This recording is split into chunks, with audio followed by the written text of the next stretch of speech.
What's up with y'all? How y'all doing? I'm doing well. Doing well. Because at the end of the day, football is a game about falling in love with the players. Not so much the team. Just keeping it real. You fall in love with the guys and you build relationships with guys. And the one thing I've always did was hold on to those relationships tight. What we was able to do in Kansas was special. 4-year run, 2 Super Bowls, 3 FC titles. It was fun. You know what I'm saying? But at the end of the day, all good things come to an end. And new journey. It's all part of the journey. Year 9, new start, fresh start out here in Denver. And I'm just enjoying myself.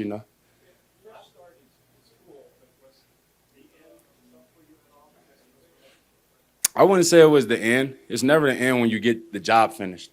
Yeah, a lot of people don't understand finish because they don't get the job finished. You get what I'm saying? I actually hit the finish line twice with with Kansas City. You get what I'm saying? We could have probably put it off 3 times, but at the end of the day, I finished my job there, and the job was finished. So at the end of the day, being here in Denver, Coach Payton, the staff, them giving me a chance, them, looking out. At the end of the day, they had offers on the table for me. You know what I mean? When you're the Broncos and you want somebody and you're pursuing somebody, that's just any team. When you're in pursuit of somebody, you make that obvious, and they made that pretty obvious that they wanted me to be a part of this organization. How long is it like Frank going to a rival of the Chiefs, but it's a team the Chiefs have beaten 15 times in a row? Is it time now to reverse that trend? Or what? I wouldn't call it a rivalry, and the rivalry is competitive. True or false? And I'm on the Broncos now, and I've been on the other side. You know what I mean? And we didn't call it a rivalry then. I'm with the Broncos now. Until we become competitive enough, we have to beat the team. We have to win our division. We have to do a few things, not just about the Chiefs. It's things we have to do here. We got to get our own ball together here in order for us to go out there and compete, for us to become one of those factions. If it wasn't a rivalry, what was it? A football game between 2 teams. Coach Payton said he'd be pissed off if this wasn't a playoff team. You like that edge from him? I love it. I mean, that's what you want out of your leader. At the end of the day, Coach Payton, he does a great job. He's doing a great job with us since he's came in, just, reinstilling that type of ball. For years, and that's any team. I don't care how good you are. I've been on successful teams. We come in the summer and we don't have an identity.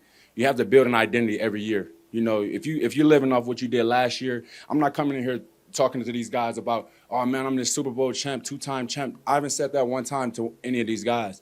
I'm coming in, I'm trying to learn. I'm trying to get better going into year 9 like I'm going into year 1. And I'm just trying to make these guys understand the importance of appreciating this opportunity. We're going to be with a lot of guys. You go through camp, we got 90 guys on the field.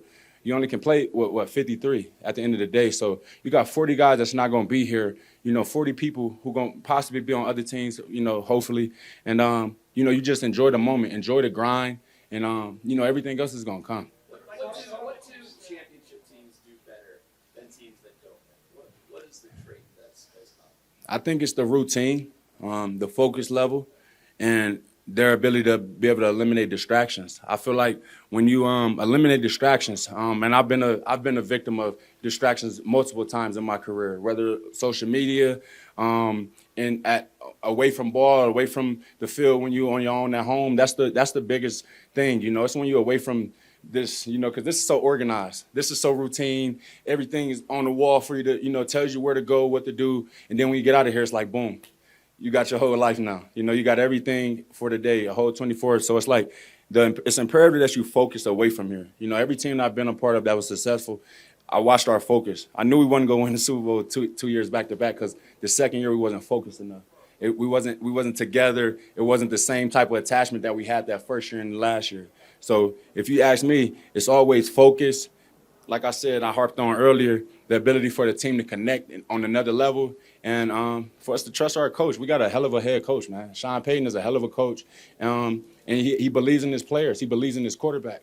I can't say that about a lot of people, but I believe in Russ. When you trust your quarterback and you believe what that man can do, at the end of the day, it's no telling how far that team can go.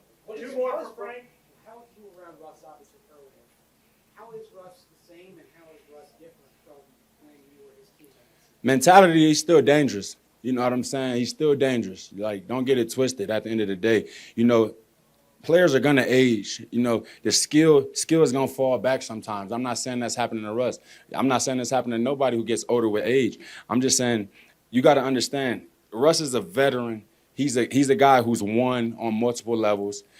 He's been a part of successful teams. He's been a part of teams that's not successful. I was part of Seahawks teams that when we were successful. I was a part of teams where we didn't make the playoffs. You know what I'm saying? But it was the same Russ. So don't think Russ changes. Don't think, a few years go by, a bad season is going to shake a guy. No, bro. We start fresh every year. Every summer it's a fresh start. Final question, Marty. Mark, please. You got rings, like you said. You got something to prove at this point? Whole lot. It's always something to prove. If you play in this game, you get complacent, you win and you get complacent, and you think, the job is finished at that point. It's never finished. I've finished for the year. I had like 3 months off, 4 months off or whatever, and then it's back to work.